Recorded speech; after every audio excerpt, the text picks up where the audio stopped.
Hi friends, అందరూ బాగున్నారా? మీ జుట్టు పెరిగిపోతుంది విరాస్తే అది ఇది అని నేను ఏం చెప్పనండి. నేను యూజ్ చేసేది మీకు ఉపయోగపడుతుందేమోనని చేసి చెప్తున్నాను. నాకైతే జుట్టు బాగా రాలిపోయిందండి.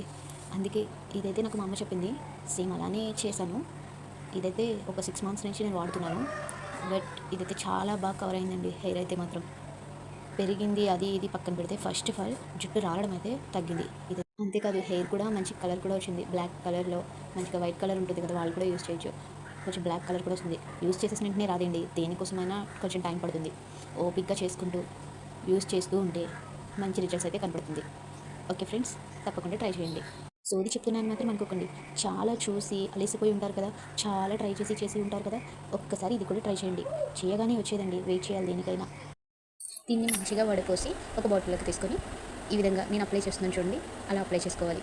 మీ హెయిర్ గ్రోత్ బాగుంటుంది. నేను కొంచెం ఫాస్ట్గా పెట్టాను, మీరు మాత్రం స్లోగా అప్లై చేసుకోండి. చాలా స్లోగా ప్రతిదీ ఎంటుకెంటికి అప్లై చేసుకోండి. ఈ విధంగా నేను చూపిస్తున్నాను చూడండి వీడియోలో, ఆ విధంగా మీ హెయిర్ అంతా కూడా ఈ ఆయిల్ అప్లై చేయండి. హెయిర్ అంతా కూడా ఈ విధంగా అప్లై చేయండి. నేను చూపిస్తున్నట్టు అప్లై చేసి ఒక 5 మినిట్స్ కానీ 10 మినిట్స్ కానీ మసాజ్ చేయండి. నేను ఫాస్ట్గా చూపిస్తున్నాను, మీరు మాత్రం స్లోగా మసాజ్ చేయండి. ఎందుకంటే హెయిర్ కదా, చాలా సెన్సిటివ్. సో స్లోగా అప్లై చేయండి, అలాగే మసాజ్ చేయండి. బాగా మసాజ్ చేయండి. ఈ విధంగా మీ హెయిర్ అయితే మంచిగా బ్లాక్ కలర్లోకి వస్తుంది, అలాగే చుట్టూ రావడం కూడా తగ్గుతుంది. హెయిర్ మధ్యలో అంటే ముచ్చడి గుంట అంటారు కదా, అక్కడైతే ఆయిల్ బాగా వేసి మంచిగా అప్లై చేయండి. ఓకే, తప్పకుండా ట్రై చేయండి. Bye friends.